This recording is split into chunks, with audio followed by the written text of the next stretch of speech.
Tonight, 2 dead and 1 injured after a horror crash at Lincoln Gap, while another driver is lucky to be alive after driving his car off a cliff. From our 7 Spencer Golf Studios, your nightly news with Madeline Kerr begins now. Good evening. It's been another tragic day on Spencer Golf roads. 2 people, both from Whyalla, have died after their cars collided at Lincoln Gap.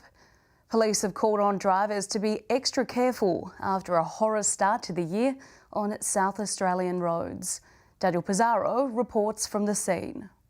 Maddie, behind me is another tragedy on South Australia's roads, this time on the Lincoln Highway, where a 2-vehicle accident has sadly turned fatal.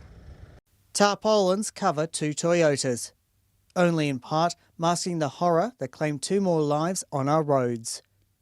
The crash happened around 7:30 this morning, not far from the still smouldering water tanks filled with burning tyres. A 37-year-old Whyalla woman driving a Toyota RAV4 and a 35-year-old man, the driver of a Toyota Hilux from Whyalla Stewart, both died at the scene. Injured was a 27-year-old passenger in the Hilux, who is now recovering in Whyalla Hospital with non-life-threatening injuries. The crash closed the Lincoln Highway in both directions for the rest of the day. Motorists forced a detour through Iron Knob. It's the second crash in the region in the past 2 weeks, after a fatal accident near Quorn which killed 1 person. The opposition leader calling for action.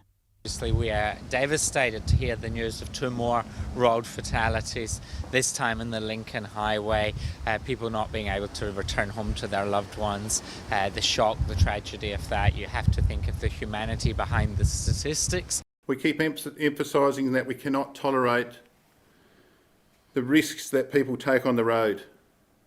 This is significantly contributing to lives being lost and serious injuries which change people's lives. Today's crash takes South Australia's road death toll to 26. That's compared to 12 at the same time last year. Police are taking their time with the investigation and there is no known cause as to today's tragedy. Maddie, back to you. Daniel Pizarro reporting there from Lincoln Gap.